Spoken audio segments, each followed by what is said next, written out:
Oui, Monsieur le Président, Madame la Vice-présidente, je vais faire court. Il n'y a pas une assemblée plénière où il n'est pas question d'une délibération sur le numérique. C'est un peu la tarte à la crème régionale.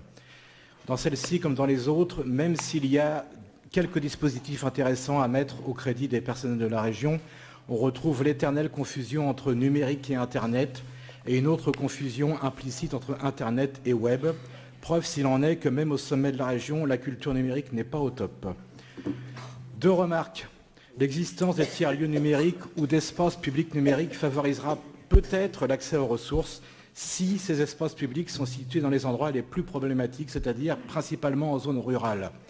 Mais elle ne réglera pas le problème de l'accès à la culture numérique, car être équipé, c'est une chose, être éduqué, c'en est une autre.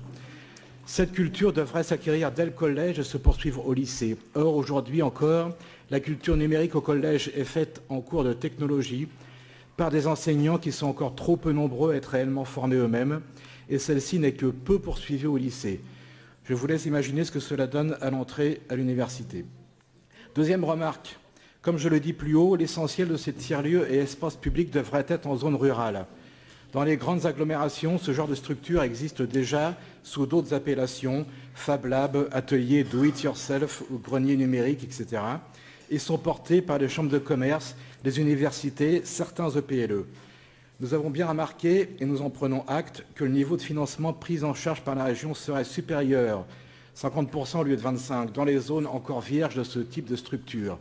Mais peut-être aurait-il été nécessaire, pour réduire réellement la fracture numérique, d'être encore plus incitant d'un côté en montant par exemple jusqu'à 60 ou 70%, quitte à réduire à 15 ou 20 de l'autre, là où les financements sont plus diversifiés.